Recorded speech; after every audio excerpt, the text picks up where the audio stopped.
다양한 교회마다 소그룹 사역이 활성화되어 있습니다.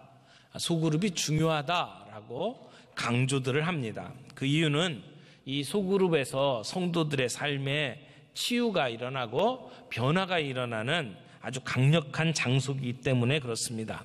물론 우리가 시간을 정해놓고 함께 드리는 예배는 정말 중요합니다. 우리 신앙생활에 가장 중요한 것이 있다면 예배라고 말할 수 있죠. 하나님께서 사람들을 부르셔서 하나님을 예배하는 사람들로 만드셨습니다. 그래서 모든 성도들이 함께 모여 이렇게 찬양하고 하나님의 말씀을 듣고 그 거룩하신 이름과 크신 영광을 찬송하는 것, 이것 하나님이 다 받아주시죠. 우리는 그런 일을 위해서 부름받은 존재입니다. 그래서 구원하심이 보좌에 앉으신 우리 하나님과 어린 양께 있도다, 우리 그렇게 찬양하지 않습니까?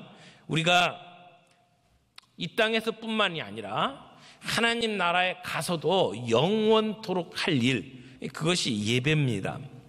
그러므로 우리 성도의 가장 큰 행복이 어디에 있느냐? 하나님을 경배하고 찬양하는 데 있습니다. 그것을 보여주는 것이 예배입니다. 그래서 예배만큼 중요한 것이 없습니다. 신앙생활을 하면서 예배를 소홀히 여기는데 영적으로 건강한 사람을 본 적이 없습니다.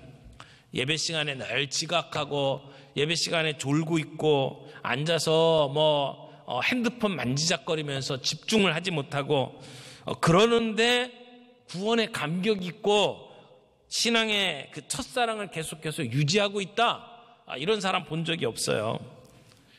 그래서 예배에 목숨을 걸어야 한다, 그런 얘기를 합니다. 예배는 생명입니다. 아무리 강조해도 지나치지 않습니다. 그런데 우리가 예배를 그렇게 중요하게 여깁니다마는 우리 예배가 가지고 있는 어떤 약점이 있습니다. 우리가 예배 시간에 함께 앉아 있지만 내 옆에 있는 사람들, 형제 자매들과 은혜를 나누고 말씀을 긴밀하게 나눌 수 있는 기회는 별로 없어요.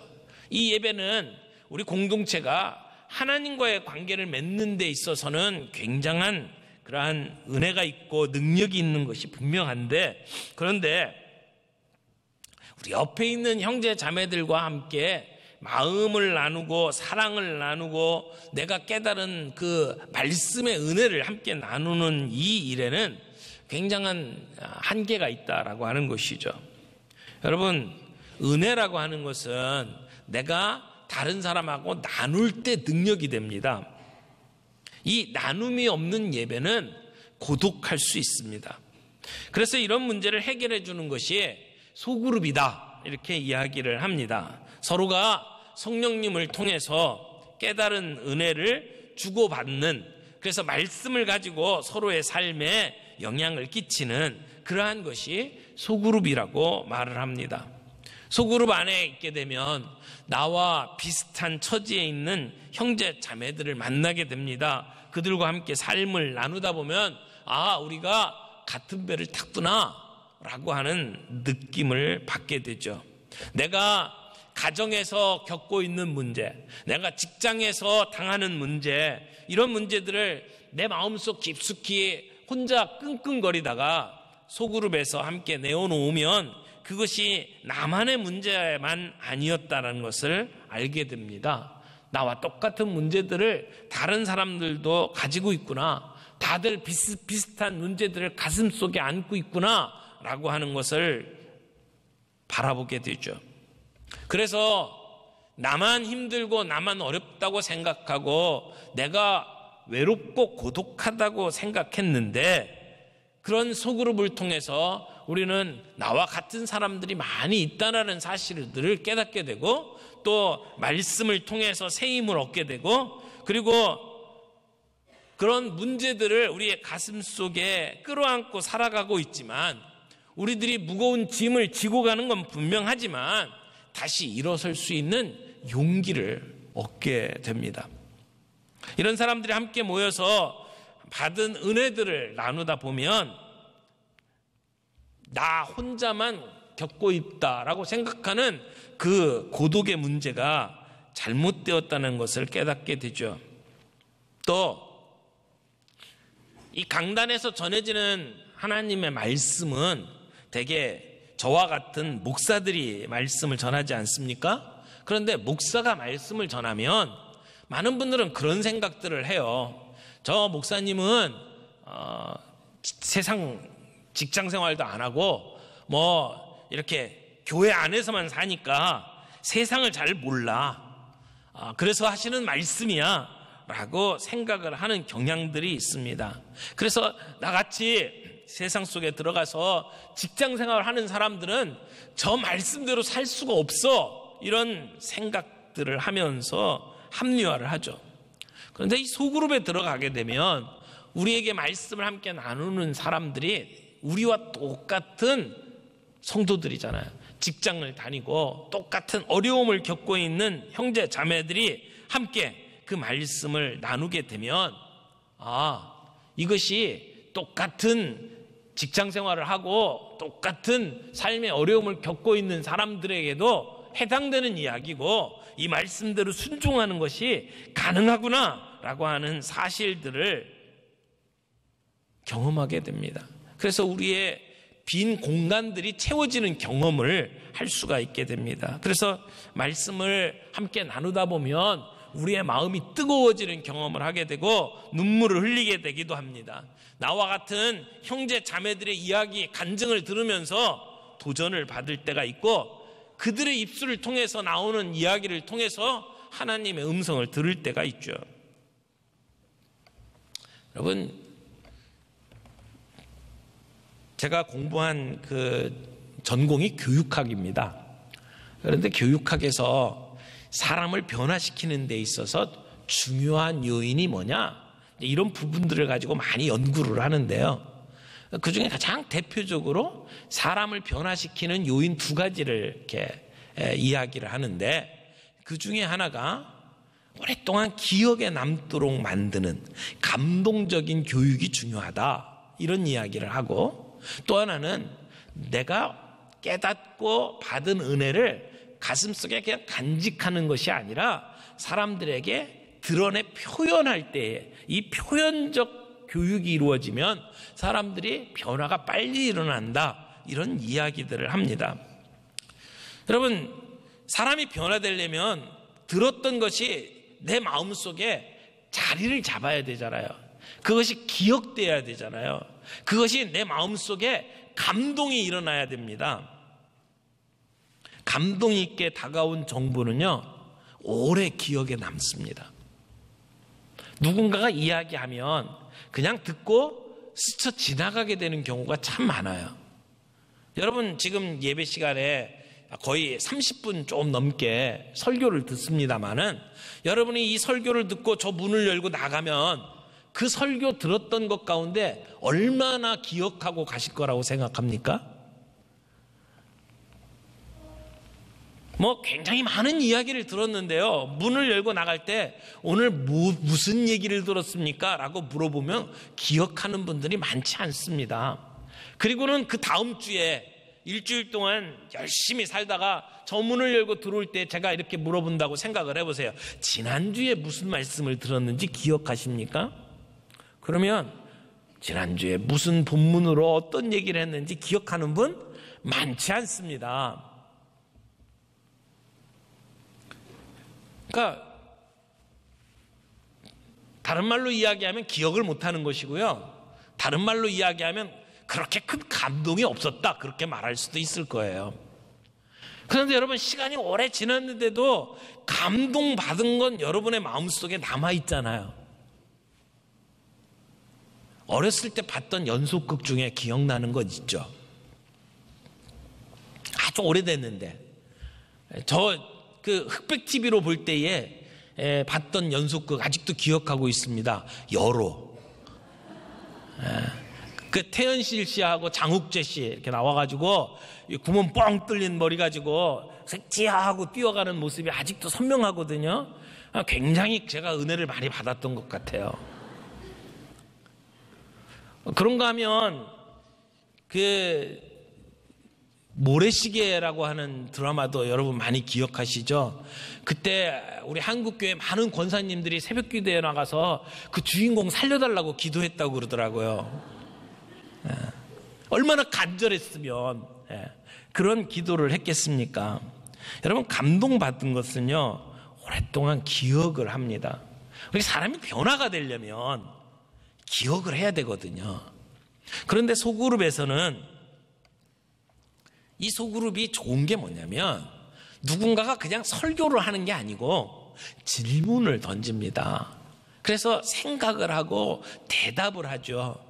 질문을 주고받고 서로 대답을 하고 다른 사람이 하는 얘기를 듣고 그 가운데 내가 갖고 있는 생각들을 이야기하고 그러는 과정 속에 우리가 오랫동안 기억할 수 있게 된다는 특징이 있습니다.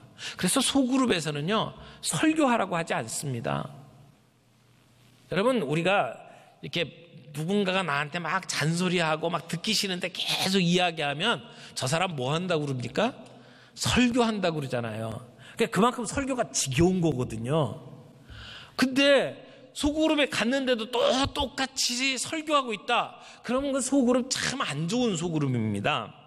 그래서 소그룹에서는 저희 교회에서 우리 소그룹을 순모임을 인도하는 순장님들에게 늘 부탁을 드리는 게 뭐냐면 가서 설교하지 마시고 가서 질문을 해 주십시오. 질문을 하고 생각할 수 있도록 도와주고 사람들이 발견할 수 있도록 도와주십시오. 그래서 질문을 던져서 성경을 보게 만들고 그리고 스스로 깨닫도록 도와주십시오.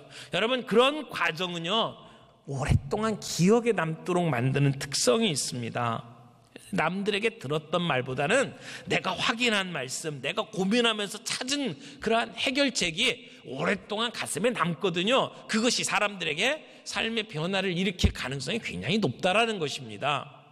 또 하나, 사람이 변화하려면 내가 가지고 있는 생각, 받았던 느낌을 표현하는 것이 중요하다고 말씀을 드렸잖아요. 근데 소그룹에서는 늘 물어봐요. 이 말씀을 어떻게 생각하느냐? 느낌이 뭐냐? 앞으로 어떻게 살겠냐? 그래서 그 말씀을 들으면서 나는 이렇게 살겠습니다 라고 표현하는 시간들을 갖잖아요. 여러분이 말씀을 듣는 가운데 나 이렇게 살겠습니다 혼자서 속으로 결심할 수 있어요. 그러나 혼자서 결심하고 그것이 진짜 삶으로 변화되는 것보다는 나는 이렇게 살겠습니다라고 사람들 앞에 선포하고 나눈 다음에 삶의 변화가 일어나는 것이 훨씬 더 강하게 역사한다는 것입니다. 그것이 훨씬 변화를 많이 일으킨다는 것이죠. 소그룹에 가게 되면 내가 느낀 점들을 함께 나누게 되고 내가 결심한 것들을 함께 나누게 되고 그것을 놓고 함께 기도하는 시간들을 갖습니다. 그러니까 삶의 변화를 일으킬 가능성이 굉장히 높다라는 얘기죠. 여러분, 이렇게 소그룹에서 하나님의 말씀을 함께 찾아보고 연구하고 그걸 가지고 받은 은혜들을 나누게 되면 그러면 그 가운데 예수님을 닮아가는 삶의 변화가 일어날 가능성이 훨씬 높아진다는 것입니다. 이런 측면에서 우리가 소그룹에서 함께 모여서 성경을 공부하는 것은 단순하게 성경을 공부하는 게 아닙니다. 우리를 변화시켜가는 굉장히 중요한 그러한 생명의 공동체라고 말할 수가 있습니다. 그래서 이렇게 피차 가르치고 권면하는 그러한 환경을 우리가 소그룹이라고 말을 하는 것이죠.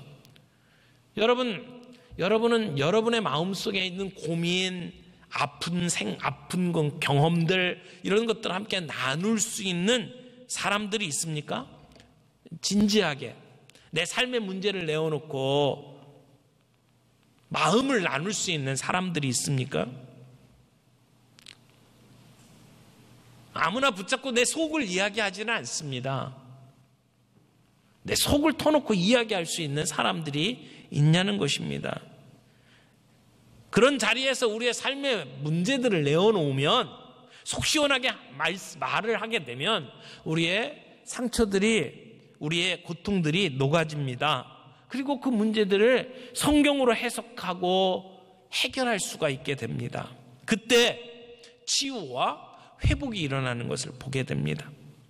여러분, 그런 의미에서 이 소그룹은 우리의 신앙생활에 있어서 굉장히 중요한 역할을 합니다. 일주일에 한 번 예배 드리는 것도 정말 중요하지만 우리의 삶 속에 속을 터놓고 함께 이야기할 수 있는 사람들과 소그룹을 갖는 것 정말 중요합니다. 근데 종종 이 소그룹에 참여하라고 이렇게 권유를 하고 또 우리 이제 담당하게 되는 순장님들이 전화를 걸어서 우리 순모임에 참여해 주십시오. 그러면 그런데요, 제발 날 좀 가만히 두라고. 나 그냥 조용히 살고 싶으니까 나한테 전화도 하지 말고 나한테 이 순모임 같은 데 오라고 권유도 하지 말라고. 그래가지고 전화를 걸었던 사람이 굉장히 상처받는 경우들이 있다고 보고를 하더라고요. 여러분, 누군가 여러분에게 이런 소그룹에 참여하자고 권유를 하면 그냥 못 이기는 척하고 참여하시기를 바랍니다. 등 떠밀 때 억지로라도 한번 참여해 보십시오. 그러면 여러분들이 나중에 참 잘 왔다 이런 고백을 하게 될 거라고 생각합니다. 여기 피차 권면하고 가르치는 일, 여기에는 스승과 제자의 모습이 아닙니다. 함께 나누는 겁니다. 서로가 선생이 되고 서로가 학생이 되는 겁니다. 이런 은혜는 우리가 이렇게 함께 모여서 순서에 따라서 드리는 예배를 통해서는 절대 경험할 수 없는 은혜입니다. 그러면 어떤 분은 그런 얘기를 해요. 그 정도로 말씀을 함께 나누려면 성경 공부도 많이 하고 신앙생활도 오래 하신 분들이 해야 되는 거 아닙니까? 천만에요. 지금 이 골로새 교회의 편지를 쓰고 있는 사도 바울이 골로새 교회 성도들의 형편을 알고 있습니다. 세워진 지 얼마 안 되는 교회입니다. 개척교회입니다. 믿은 지 얼마 안 돼요. 그런데 그들을 향해서 지금 서로가 가르치라고 이야기를 하는 겁니다. 이제 막 예수님을 영접하고 신앙생활 한 지 얼마 안 되는 초신자들에게도 말씀을 가지고 서로 권면하고 서로를 위로할 수 있는 그러한 역할들을 할 수 있다고 이야기를 하는 겁니다. 주님이 우리들에게 주신 은혜들을 나누면 되는 거예요. 여기서 온갖 지혜로 서로 가르치고 권면하라고 이야기를 하잖아요. 여기서 말하는 온갖 지혜라는 것은 우리가 말씀을 통해서 깨달은 것들, 누군가를 통해서 알게 되는 것들 뿐만 아니라 우리가 이 일을 위해서 연구하잖아요. 가서 배우잖아요. 그래서 조금씩 확대되는 그러한 하나님의 지혜들을 가지고 우리가 서로 섬기라고 하는 것입니다. 그렇게 되면 어떤 일이 벌어지느냐? 그리스도의 말씀이 풍성히 거하게 됩니다. 두 번째, 그리스도의 말씀이 풍성히 거하게 하십시오 라는 말씀을 드립니다. 여러분, 지금 우리 성경에는 말씀이 이렇게 돼 있죠. 뭐라고 돼 있어요? 다 같이 다시 한번 읽어보겠습니다. 시작. 그리스도의 말씀이 너희 속에 풍성히 거하여 모든 지혜로 피차 가르치며 권면하고 이렇게 돼 있어요. 그러니까 이 말 순서대로 따라가면 말씀이 우리 안에 풍성히 거하여서 그래서 모든 지혜로 피차 가르치고 권면하라 이렇게 말씀이 되어 있잖아요. 그런데 이 말씀의 원래 헬라어 원문을 이렇게 보게 되면 조금 느낌이 달라요. 그걸 그대로 직역을 한다면 이런 말이에요. 너희는 모든 지혜로 피차 가르치고 권면해서 그리스도의 말씀이 너희 속에 풍성히 거하게 하라 이렇게 되어 있습니다. 그러니까 그리스도의 말씀이 우리 안에 풍성히 거하도록 하십시오. 어떻게? 지혜와 모든 지혜로 피차 가르치고 권면해서 이런 말이거든요. 그러면 뭐가 더 앞이에요? 말씀을 가르치고 권면하는 게 먼저예요. 그래서 결과적으로 나타나는 것이 그리스도의 말씀이 우리 안에 풍성히 거한다는 이야기거든요. 그러므로 우리가 모든 지혜로 서로 가르치고 권면하게 되면, 그러면 그리스도의 말씀이 우리 안에 풍성히 거하는 경험을 하게 된다라고 하는 말씀입니다. 여러분, 하나님의 말씀을 우리가 서로 주고받게 되잖아요. 그 말씀이 우리의 삶을 조명합니다. 그래서 우리의 고민, 우리의 아픔, 우리의 어려움, 이런 것들이 해결이 되기 시작을 합니다. 그래서 우리의 삶이 풍성해지는 겁니다. 들었던 말씀이 우리 안에 자리를 잡고 우리를 변화시키는 역사가 일어난다는 이야기입니다. 이 골로새 교회에는 하나님을 아는 지식의 풍성함이 있었습니다. 단순히 이 예배드리는 그러한 행위들만을 통해서 이루어진 것이 아니고, 하나님의 말씀을 함께 가르치고 나누면서 그 말씀이 우리의 삶을 지배하도록 만들었기 때문입니다. 말씀이 우리의 삶에 영향을 끼치기 시작을 했다는 겁니다.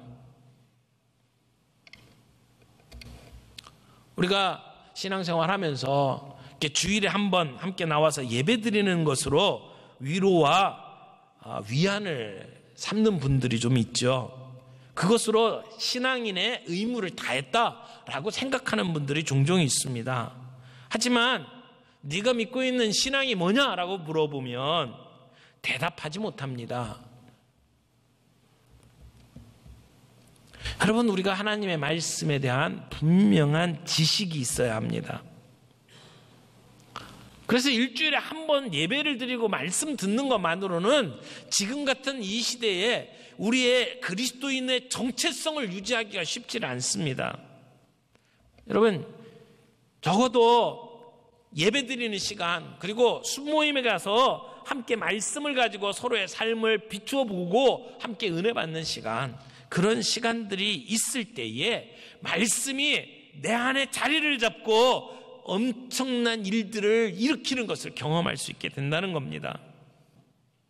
우리가 서로를 통해서 배울 수 있다면, 우리가 서로에게 가르치고 서로를 통해서 배울 수만 있다면 우리의 삶은 엄청나게 달라질 거라고 생각을 합니다. 그러려면 상대방의 인격을 배려할 수 있고 인정할 수 있어야 합니다. 낮은 태도로 내가 배워야겠다라고 하는 마음의 태도를 갖는 것이 필요하다는 겁니다. 열린 마음으로 기꺼이 받으려고 할 때에 우리는 상대방을 통해서 배울 수가 있다는 겁니다. 여러분, 우리 순모임에서 가르치는 지도자들, 순장이라고 하잖아요. 순장님들이 물론 우리보다 학력도 낮은 분들이 있을 수 있고요, 삶의 형편이 우리보다 그렇게 나은 분들이 아닐 수도 있습니다. 그러나 하나님께서 그들을 통해서 우리에게 주실 은혜를 우리들이 기대하면서 열린 마음을 가지고 그들을 통해서 배우려고만 한다면 우리의 삶 속에 하나님의 음성을 우리가 듣는 경험이 훨씬 늘어날 것이라고 생각을 합니다. 우리가 서로를 귀히 여기고 남을 나보다 낮게 여기고 그들을 통해서 배울 수 있는 그런 마음의 열린 자세가 있기를 바랍니다. 오늘 저는 여러분들에게 풍성한 삶으로 초대하고 싶습니다. 정말 예수 믿고 살아가는 삶의 그 풍성함을 맛보기를 원한다면 소그룹에 참여해 주십시오. 거기서 형제 자매들과 함께 말씀 앞에 서십시오. 그저 듣고 지나가는 것이 아니라 함께 말씀 앞에 서서 내가 본 것, 내가 느낀 것, 내가 깨달은 것, 내가 결심한 것들을 함께 나누십시오. 서로를 통해서 배우십시오. 그러면 우리의 그 말씀들이 내 삶 속에, 내 마음 속에 자리를 잡게 되고 그 말씀이 우리를 다스리기 시작을 할 겁니다. 우리 안에 놀라운 변화가 일어나는 것을 경험하게 될 것입니다. 인생의 어렵고 힘든 일 속에서도 우리의 마음을 지켜내고 승리할 수 있는 비결, 그것은 서로 가르치고 서로 권면하는 방법입니다. 우리 모두가 그런 일로 부름을 받았습니다. 옆에 있는 형제 자매들을 위해서 서로 가르칠 수도 있고 서로 권면할 수도 있고, 내가 힘들고 어려운 일들을 만났을 때 내 옆에 있는 형제 자매들을 통해서 그런 도전을 받고 위로를 얻을 수 있습니다. 그럴 때 하나님의 말씀이 우리 안에 풍성히 거하고 그래서 우리의 생각을 바꾸시고 우리의 삶을 변화시키는 놀라운 역사를 경험하게 되는 줄 믿습니다. 저는 우리 교회에 소속되어 있는 모든 사람들이 한 사람도 빠지지 아니하고 이 소그룹에 참여하기를 원합니다. 그 소그룹 속에서 하나님의 말씀이 우리 안에 풍성히 거하는 것을 경험할 수 있기를 바랍니다.